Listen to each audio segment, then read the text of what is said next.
We're getting into the supplemental Twitter files because, well, we've got a whole new supplement. But before we talk about them, so that we're not interrupted, let's talk about gold. Because as you know, my friends, if you have a 401k or an IRA or a savings account, things are scary out there. The Biden administration has already printed more money in the past 2 years than the previous 100 combined. The national debt hit a record $30+ trillion, and inflation is the highest we've seen since 1982. It's only a matter of time before the house of cards comes crashing down. If you have retirement savings, your money could be at serious risk. Talk to my friends at Goldco to see how you can protect your retirement with gold and silver before it's too late. Go to robertlikesgold.com. They'll give you $10,000 or more in free silver when you open up a qualifying account. That's at robertlikesgold.com. And Goldco, you can see here, A+ rating with the Better Business Bureau. And gold just makes you feel nice and vibrant. It's a good thing to do at robertlikesgold.com. All right. Now, my friends, let's get right into the Twitter files. Twitter Files 14, Supplemental Edition. Matt Taibbi releasing this one January 13th, 9:12 in the morning. And he writes, Twitter Files Supplemental, more Adam Schiff ban requests and deamplification. And of course, Pencil Neck Adam Schiff, Watermelon Head, is going to be the star of this subject. So we're going to go through the full set of Twitter files. We'll also talk about some replies where Ted Lieu was responding to Matt Taibbi, calling him, of course, a Russian Twitter hack. Back over to Mr. Taibbi. He writes, in tweet 2, he tells us, staff of House Democrat Adam Schiff wrote to Twitter quite often. Adam asked that tweets be taken down. Matt says that this was an interesting use of taxpayer resources. One of these requests involved an ask about Peter Douche, bad image, parody photo of Joe Biden. The DNC made the same request right here. Nate's Liver posted this on Twitter. Says Sloppy Joe is trending. I wonder if it's because of this. You can tell it's a deep fake because Jill Biden isn't covering for him. Right? This was a GIF that was floating around on Twitter. Stacia Cardille sent an email back on April 27, 2020. This one went over to a bunch of people at Twitter. It says, Yoel, the DNC reached out this morning about a different tweet with the same image, but different textual context. This is the tweet from this one. It says Biden soon, Dems, this is fine. Okay, so the image is sort of a joke, right? Biden's going to be, very, very demented in a while. And the Dems are saying that's okay if we have somebody who just sort of acts like that. And I think that was, a computer generated image. So in other words, the DNC is sending emails about those types of tweets to censor those tweets because it makes their candidate look like an idiot. Here's what the actual GIF looks like. Okay. Now that's, not fun to look at. Strange, probably, I'll just leave that one alone. Anyways, we go back over to the tweet thread and Taibbi continues. He tells us, now the real issue was Donald Trump retweeted the picture. To its credit, Twitter refused to remove it. Trust and Safety Chief Yoel Roth said it was obviously humor. Okay, it's got humorous intent. And any reasonable observer, apparently except Adam Schiff's staffer, could see that it was doctored. Okay, it's not a real thing. We just looked at it. Here's what Yoel said back. The email came in again from Stacia. DNC also reached out here. They provided additional context. They say that it was made using MugLife, which uses, quote, computer vision technology to analyze and decompose photos into 3D blocks and so on. And so they say that we feel like this could be a violation of manipulated media policy, right? That's enough to ban that person, to remove that tweet, because it made their candidate look stupid. And they don't like that. And this is in 2020, before the election took place. Okay, so the DNC is asking a social media company to censor information.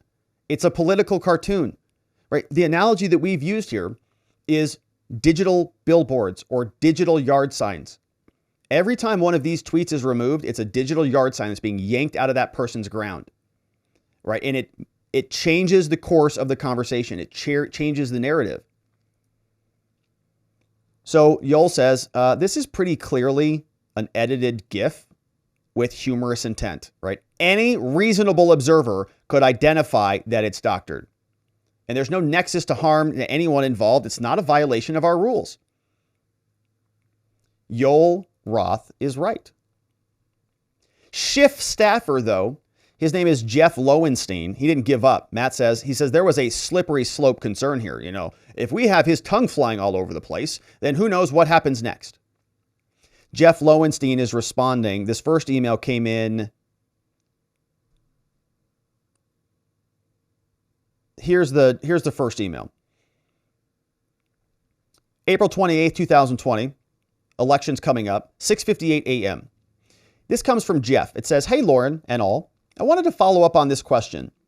Jeff says, "We're familiar." Okay, so this is one of Adam Schiff's staffers, Jeff. Schiff staffer says, "Okay, hey, Twitter. We're familiar with the manipulated media policy, and I can see some reason why, in the context of the tweet, why it would not violate it, like this current one."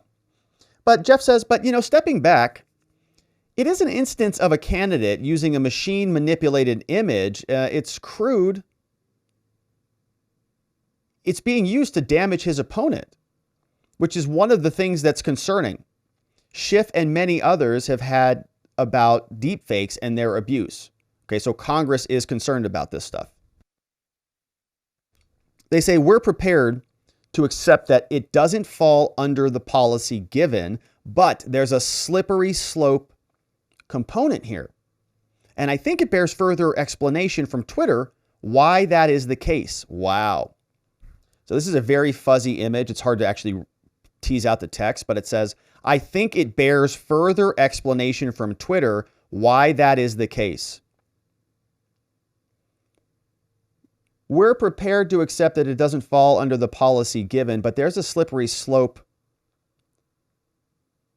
here, concern here. And I think it bears further explanation from Twitter." Because the reason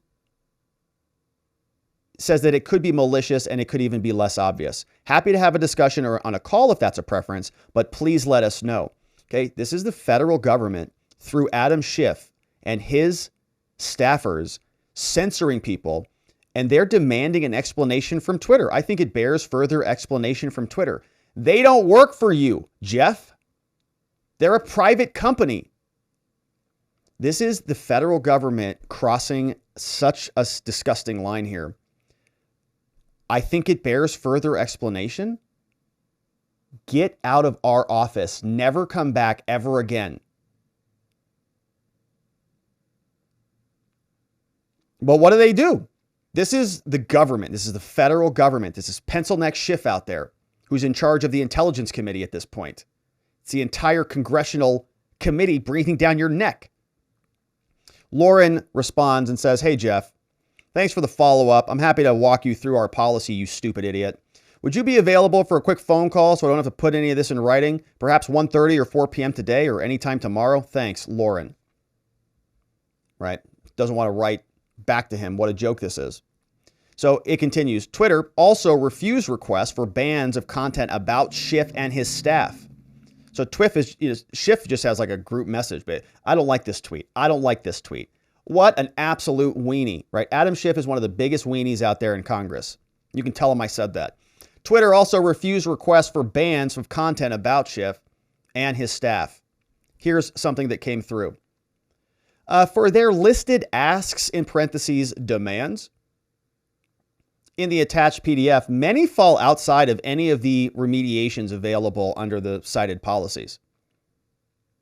For example, a sweeping removal of any and all content about Mr. Misko and other committee staff from its service to include tweets, quotes, retweets, and reactions, as well as complete suppression of any and all search results about Mr. Misko and other committee staff. That's the demand. Twitter got a letter from Schiff and his weirdo staff members, Mr. Misko and others, who said, we don't like what they're saying about us. We're very offended. Can you please ban all search results from Mr. Misko? Twitter says they're not even asking for this. They're demanding it. They say this is not something that we're able to do here. And it's not conceivable by any of the active policies I know. Okay, they're trying to literally use Twitter as their own little personal social media company. Even when Twitter didn't suspend an account, that didn't mean they didn't act. Schiff's office repeatedly complained about QAnon-related activity. There were often tweets about other matters, like the identity of a Ukraine whistleblower or the Steele dossier. Pat Reed shared this one. What else could the Senate be doing?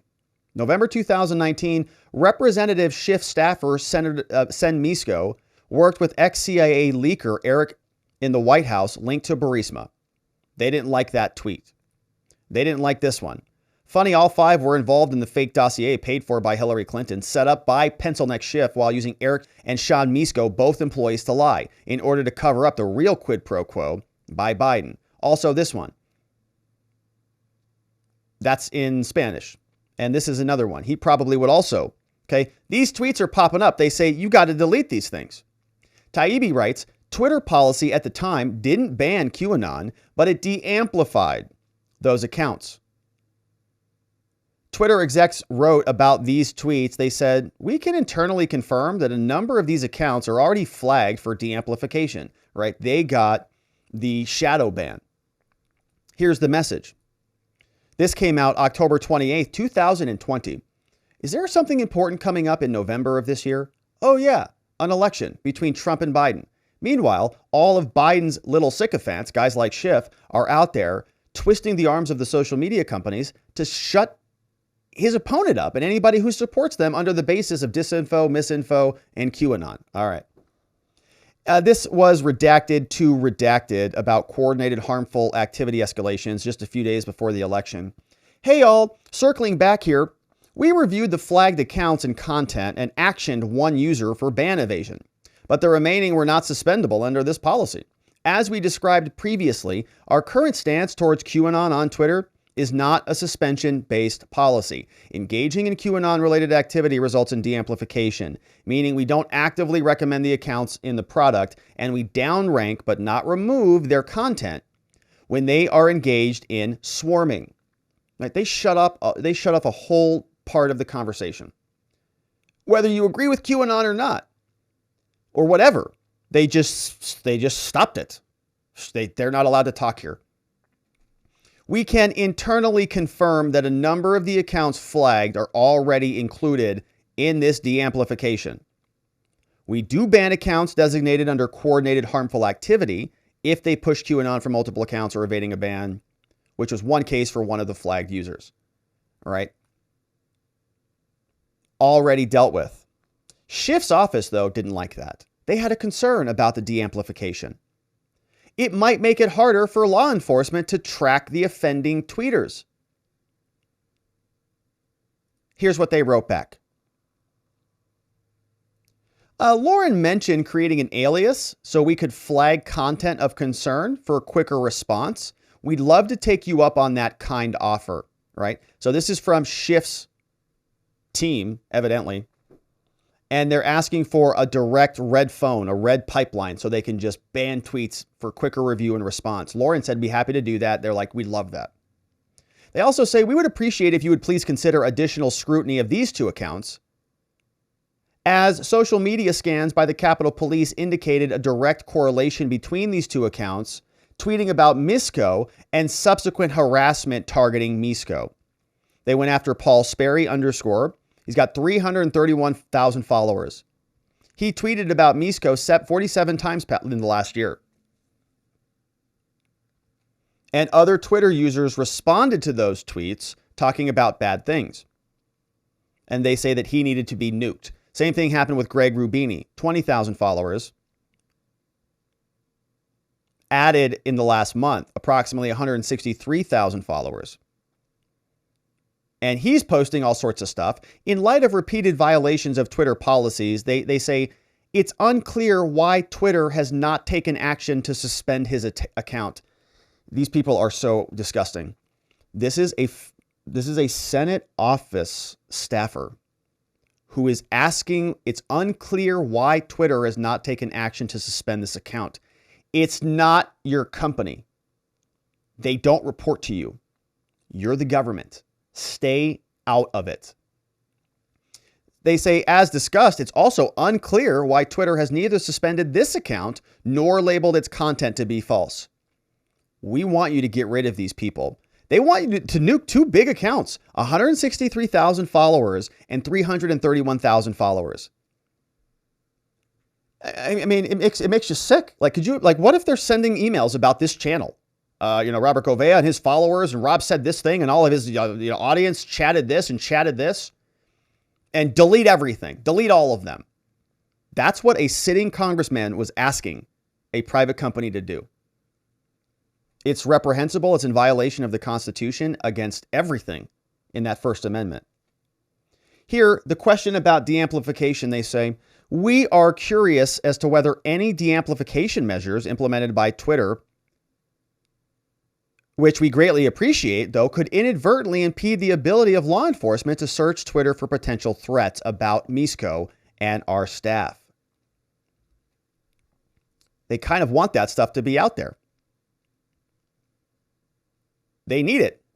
And so deamplification will hurt that. Now, that's it for the supplemental. Taibbi says for more, watch Schellenberger, Barry Weiss, Lee Fang, David Zweig, and Alex Berenson for more. There was reaction to this. Ted Lieu said that this was all a bunch of nonsense. And in fact, he called Mr. Taibbi all sorts of interesting names. He said that you can believe the gaslighting by Taibbi or you can believe the facts, okay? Russian meddling was not manufactured. The DOJ indicted 12 Russian intel officers for hacking. But Matt responded and he said, yeah, but Ted Dum-Dum. That leaves out that they indicted 12 individuals they knew would never show up in court because they were in Russia. They were never coming back. They dropped 2 related cases of companies that did fight back, and they didn't go through discovery on any of those. So there were more replies here. Ted Lieu and Matt Taibbi were getting into it on Twitter. Let's see if there's anything more here.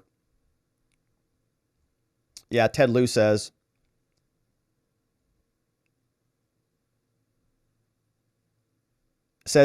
Matt says, Congressman, I'm an American citizen, all right? I love my country. Accusing me of repeating Kremlin talking points when I report something you find inconvenient is beyond reprehensible. You and your sleazy red-baiting pals in Congress should be ashamed. Keith Olbermann, the man who always has a little bit too much white spittle in the corners of his mouth. We all get them from time to time, but he sort of has them permanently affixed there, I've noticed.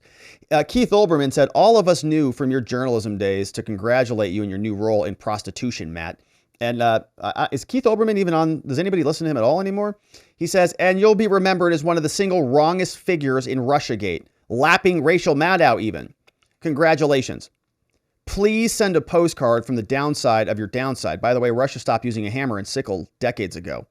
Yeah, but Keith Olbermann just rants and stuff. Very, very disturbed individual.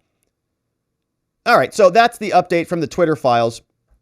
And the usual suspects are doing the usual suspect things. Guys like Matt Taibbi are exposing the truth. Guys like Ted Lieu and Keith Olbermann, however, they will always use the same story. The Russians are the most convenient cudgel that they have. They're going to bring him up all the time. Even now, when Matt Taibbi reveals the truth about what Schiff was doing in his own emails from his own staffers, they still call him a Russian stooge.